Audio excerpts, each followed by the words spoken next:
Good morning, Steeler Nation. It's your host, Daniel J., and welcome back to the Huddle. Today, we have a special guest, none other than your voice across the pond, your UK influence on Pittsburgh Steelers news and coverage, none other than Britsburgh Owen. He's also co-host of the Pittsburgh Steelers Syndicate with Mark Davison. We welcome him. We're going to talk about the Pittsburgh Steelers last game with the Jacksonville Jaguars, what he liked, what he didn't like. We're also going to get into the upcoming game, the exhibition game against the Detroit Lions at Acrisure Stadium this upcoming Sunday. With that being said, please go like and subscribe after this video. But before you do that, hit my like and subscribe. We're giving away a couple of shirts in a couple of weeks to a subscriber.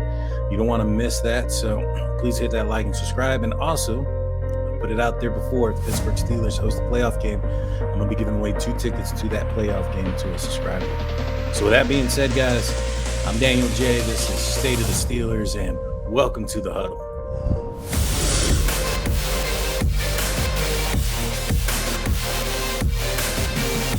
Hey, Britsburgh Owen, how's it going? How you doing? I'm good, Daniel. How are you, brother? How's things in San Antonio? Oh, man, things are doing fairly well. It's actually starting to rain out here, so we're finally taking a page out of y'all's playbook, so to speak, because it's been a droughtful summer. It's been tipping it down here, man. Tipping it down. So let me show you. Look, it is absolutely pitch black out there now. Oh, geez. Well, it's pretty late compared to where it is here, huh? Yeah. It's it's only 20 past 10, which is not that bad. Not considering I was still awake. I watched the game on Saturday into Sunday, and managed to watch the game to the end, but then had to give up and go to bed because I was at work at 6 a.m. So it was pretty desperate times, man. Got you. So you didn't get the chance to finish the game live? Oh no, I watched the game, and then because I watched the rest of the game, like the end of the game in bed. But didn't manage to do the post game on Steelers Syndicate with Mark because I was in bed because I had to try and get some sleep at least before starting work at 6 a.m. I think I got about an hour. Understood, man. Understood. That's some dedication on your part. So let's get into the game. What did you think about the performance from the Pittsburgh Steelers and their victory over the Jacksonville Jaguars? They won 16-15. What was your first knee-jerk reaction, and have you seen the game since? It was ugly, man. It was ugly. It was an ugly victory. But I think the thing I've been banging on about all week is, whether it's on my channel or whether it's on my Facebook page, is that, winning's a habit. And that's something you've got to get into. And I think, if you win ugly, that's a sign of a good team. A team that can win when it isn't playing well is a sign of a decent team. As for my early impressions, I've watched the live. I've watched the highlights. I watched the highlights in 40 minutes as well on the Game Pass. Takeaways from it, I thought Pickett was awesome. I thought he was absolutely superb. I was disappointed he didn't come out for the second quarter. And to me, the offense just looked different with him. It looked a level above what Mitch had put out there and what Mason put out there. And the offensive line stinks to high heaven. Absolutely stinks to high heaven. What did you reckon to the game, Daniel? Oh, man, initially at first thoughts, I was just kind of like, what's going on with the offensive line? They're not giving anybody any time back there. I was impressed with initially I was impressed with Mitchell Trubisky's pocket awareness and presence and his ability to move in the pocket. And then after watching it again, there may have been some throws downfield that he could have made. And what I liked about Kenny Pickett was he was in this, he had the same offensive line, the same pressure. And in those moments, instead of panicking and running out of the pocket, he stood tough and made the plays down the field. I thought that those were the two major differences between Trubisky and Kenny Pickett. And I'm really starting to like this rookie. I was going into the season, I thought, no way the Pittsburgh Steelers are going to start him, week 1 against the Cincinnati Bengals out of the question. And I'm starting to reconsider that. What do you think? Do you think the Steelers are going in week 1 with Mitch, or is there a possibility that Kenny might be taking the reins over? I mean, if you listen to Coach Tomlin today, Coach Tomlin was asked today about decisions being made over the left guard position going into the last game. He said, "Yeah, decisions will be made after the final game." And then some reporter asked him, "Does that count for the quarterback as well?" And he said yes to that question. So that's, I think, it is very much a change. I think, if you'd asked this 2 weeks ago, you'd have said, no, it's Mitch Trubisky guaranteed week 1 to run out there against the Bengals. But I honestly think now it's open. It's an open competition between him and Pickett, because Pickett has gone in and done what he needs to have done in these 2 games. He's lit it up. I mean, he looked good with the third stringers against the Seahawks. And like you said, he went in against the same defense the Jags played their starters for the whole of the first half, and with the same line. And it just looked so much more calm, collected, organized. If you'd said to someone who'd come from another planet, okay, one of them's a rookie that's never played in the NFL before, and one of them's got a veteran, which one's which? You probably would have said that Pickett was the veteran, because he just looked so much more cooler, calmer, and collected under pressure than Trubisky did. And even, when the Deontay Johnson touchdown was called back for the offsetting penalties, he didn't lose his head. He didn't panic. He just went back in there and he threw that touchdown pass to Benny Snell. And as one of the NFL insiders said this week, anyone who can make Benny Snell look good must be a great quarterback. Oh, yeah, that's one thing that you see. I was having a conversation with my dad and a conversation with a friend of mine named Trevor during the game, and that's the one thing that I took out of it. I was like, Benny Snell looks like a different player with a different quarterback back there. He looked stiff. He looked unsure of himself and very slow with Mr. Trubisky back there. And, he looked like somebody that can move the ball down the field with Kenny Pickett in this short amount of time. I was concerned a little bit about his pass blocking. In fact, he kind of whiffed on that overload blitz there to the right. But, he showed himself at the end of that drive, and then he also had a big special teams tackle. Do you see him still, in on the 53, Benny Snell, or do you think Jaylen Warren is going to kick it off? Oh, he'll make the roster. Guaranteed he'll make the roster. I don't, as much as I think he should be cut, and I do think he should be cut, because he just, was it -2 yards he ran on the back? My worry is, how many times can you keep picking someone because they're good at special teams? And that's the concern. But I just think that he will make the 53-man roster. Danny Smith loves him. Mike Tomlin seems to love Benny Snell football, which I don't exactly know what Benny Snell football is, but he seems to love Benny Snell for some unknown reason. I think Warren should definitely make the 53. I think it could be Ant Mack that's pushed onto the practice squad, to be honest with you. Mm-hmm. He's played fairly well, though, this preseason. I don't recall him doing much this last game, Anthony McFarland, that is. In that first game, he did look more alive. However, that could be because of the play up front. Who are you more disappointed in when it comes to the front line? James Daniels or the two that are battling out at the left guard position? All of them. Daniels has really let down, I think. Given the fact that he was a top 20 free agent prospect, I think it was Bucky Brooks, or it might have been Daniel Jeremiah drew up that list, didn't they, at the start of the season of the top 100 prospects, and he was in the top 20 free agent prospects. He has not lived up to that. Now, he was interviewed, I think it was either today or yesterday, and he said something along the lines of, well, he's not worried because he's training to come up to his peak for week 1. Well, okay, but can you just turn it on and off like that? That's the question you've got to ask about Daniels. And Daniels did whiff big style. In both these games, he's looked poor. I mean, even against the Seahawks, whose defense was pretty shocking. The Jacksonville have got a very good defensive line. They've got some good players there. But James Daniels has been a real worry, considering the fact that we did think that interior offensive line this year was going to be really good, really solid with Dotson, Cole, and Daniels. And as for the left guard position, well, I think Kendrick Green is seeking to prove that he's a worse guard than he is a center. He absolutely was shocking. I mean, he was poor. I mean, there's that video that's doing the rounds on Twitter. I don't know if you've seen it, Daniel, where he's just blocking thin air and nothing's happening. He looks lost out there. Yeah, in the drive where he was, Kenny Pickett had his touchdown pass. He completely got the defensive tackle used a swim move on him, and he's just standing there, and you can tell like he does this. And I've seen this in many of his film last year. When he messes up, it gets to his head. He does this like this with his hands, and he just takes himself out of the play instead of looking for somebody else to block. You know what I mean? And I've noticed that from him. It just gets into his head. I was not so much an advocate, but I seen a trend with the Pittsburgh Steelers leaning towards him for whatever reason. I think that, especially at this point, that maybe and Kendrick should definitely be a backup, and maybe Dotson get more time with the ones. That way he can build that cohesiveness amongst the group.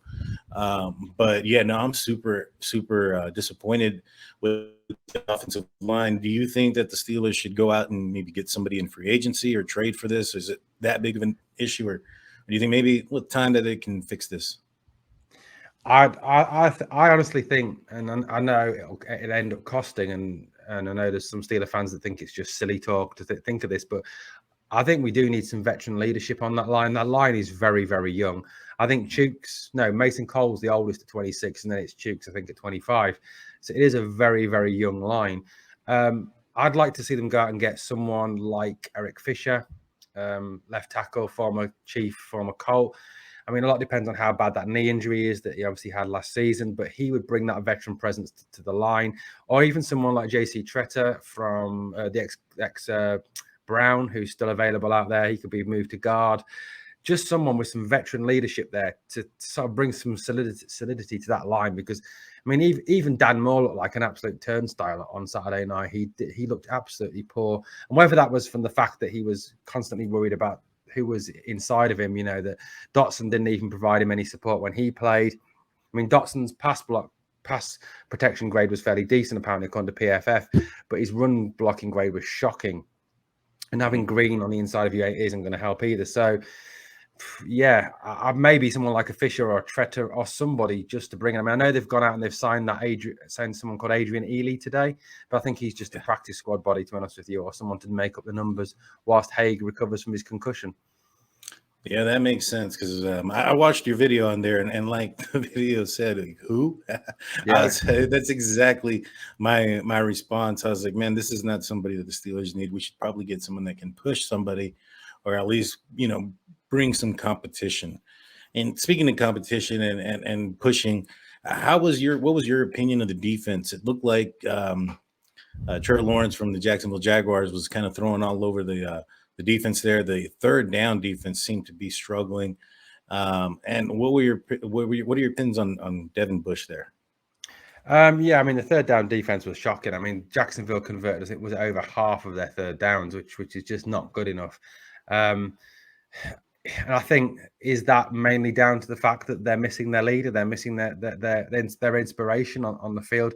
I don't think it's still not the best defense. Obviously, Cam Hayward is a huge loss. It's huge not having him there. Alex Highsmith obviously hasn't played either because of his rib injury. That's another big concern.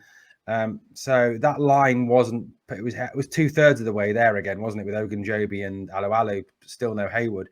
I think Hayward makes such a massive difference because of his organizational skills on that line. His all-round leadership as well. I think he is the outstanding leader on that line. And what worries me really, Daniel, going forward is how long can we keep Cam Hayward playing for? Because he makes such a difference when he's on that field, such a difference. And as for Devin Bush, I'm someone who, I mean, if you go back and look at some of my podcasts that I've done, look at some of my videos that I've done, I've backed Devin Bush. I've given that guy the benefit of the doubt so many times and said, we've got to stand by him. It's going to take him time. He's got an ACL injury. Let him give him.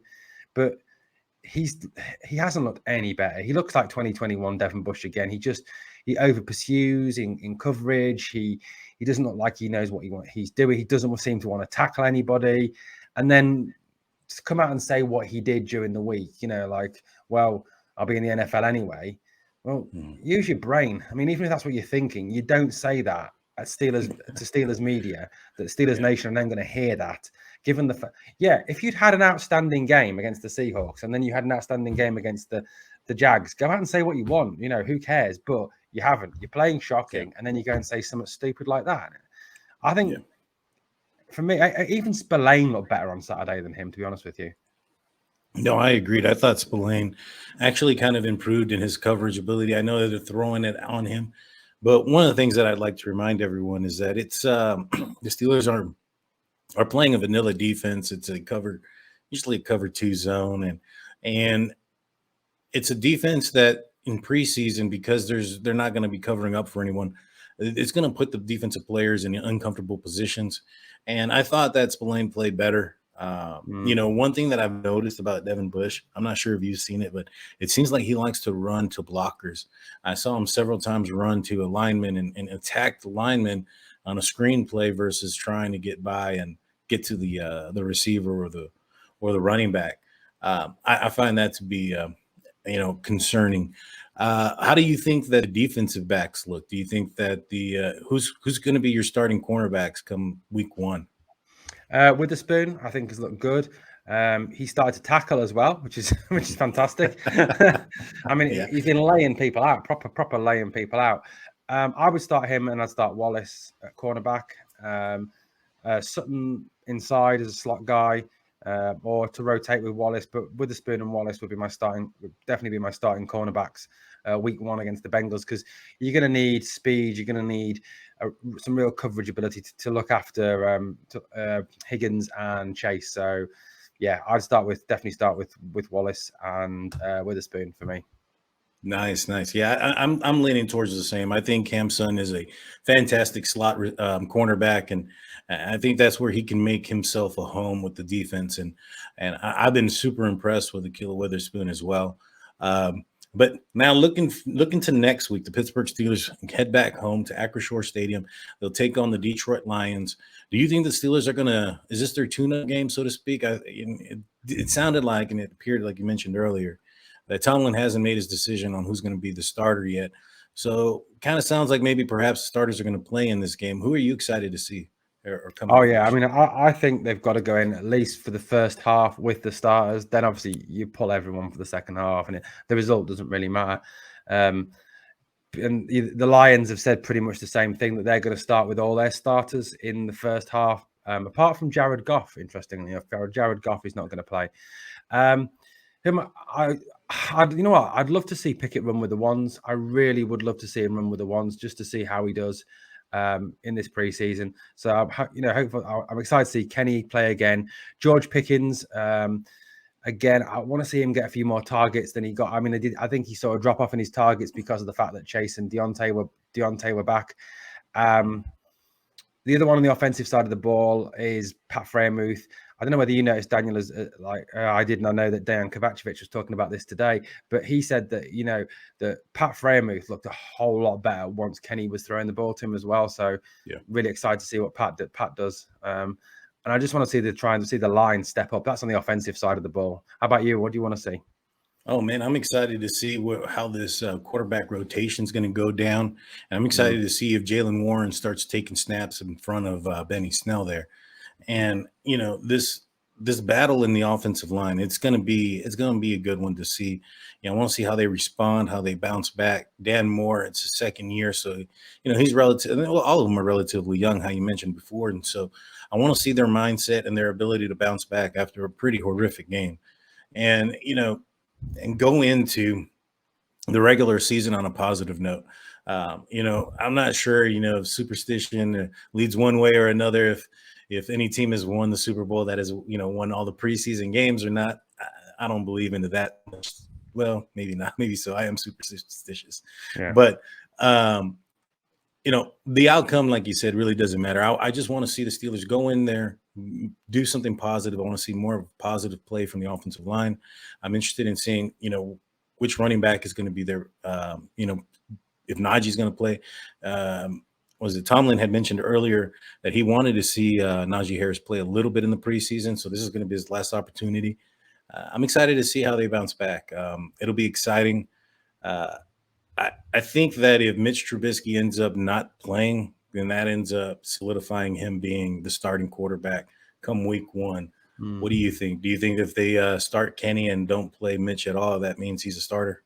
Oh yeah, I think if you don't see Mitch at all on Saturday, then Sunday, that is decision made for me. It's decision made that Trubisky is going to be the week 1 starter. I don't think they'll do that. I really don't. I think we'll see all three again. Quite how long and how much we'll see of all three, I really don't know. But I do think that we'll see all three for some amount of time on Saturday, just because I think Trubisky didn't really do enough in that Jags game. He did struggle. He was average. Let's say that. Yeah. Pickett obviously only took those 2 drives. I think we'll see more of Pickett, especially given, I think, the hype that surrounded him and the fact that there's obviously a real possibility now that he could be that starter, that he could genuinely start week 1. And Mason, I think, will have a part to play as well. Quite what's going to happen with Mason Rudolph, who knows? Whether we keep him for a season and have him as a backup or have him as the third string, I don't know. But again, there are more rumors swirling around on the internet tonight around his him being traded to Seattle, to the Jets, to the Lions, to a number of places that I've seen him linked tonight. But quite what happens with him, I don't really know. But I do think we'll see all 3 quarterbacks. And yeah, I really do hope we see Najee just for a couple of series. I don't think we need to see loads of him. We know exactly what Najee Harris brings to the team, but I do think he just needs to try and, I suppose, knock the rust off a little bit going into that week 1 game. I know other teams like the Rams don't play their starters at all, and the Chargers seem to be going down the same route this year as well, but I do think we need to see Harris to some extent play. I think on defense, I really would like to see Cam play a little bit. Again, not massively or excessively, but just a little bit, just to knock the rust off. I think we'll see TJ again. I think we'll see Minka again. I think they will play a very strong, at least first quarter with everybody. I think, but after that, we'll start to see the replacements come in to rest them before that week 1 game that's going to be so vital against the Bengals. I can't wait, man. That week 1 game, it's a long time coming. And so, with that being said, Owen, we're going to come to a close here pretty soon. Why don't you let everybody know where they can find you, and please, can you give us a score prediction on this upcoming exhibition game? Okay, so score prediction. I'm going to go for Steelers 23, Lions 17. I think, do you know what? I actually think, and I'm not just saying this because Grid is kind of my boss, but I'm saying, I think the Lions will have a good season this season. They really will. I think they'll be 10-17 this season. So I think we'll see a big improvement, and they're going to play, I think all their starters. So yeah, 23-17 I'm going to go for. As for my stuff, Britsburgh Owen, Voice from Across the Pond on YouTube. Also got Britsburgh NFL on YouTube as well, which I'm putting a bit more effort into these days. Just hit 100 subs today on that. Twitter at Britsburgh Owen on Twitter, and Britsburgh Voice from Across the Pond on Facebook. That's where you can find me, find all my stuff, find all my comments, and find people slagging me off. That's awesome. I'll make sure that all of his YouTube links will be in the description, guys, where you can find Britsburgh. Please go follow him, like and subscribe, and check out all of his great insight. He really does. He's been a fan for a very long time, and he has really good insight. With that being said, guys, I'm Daniel J. Britsburgh Owen, the State of the Steelers. Peace.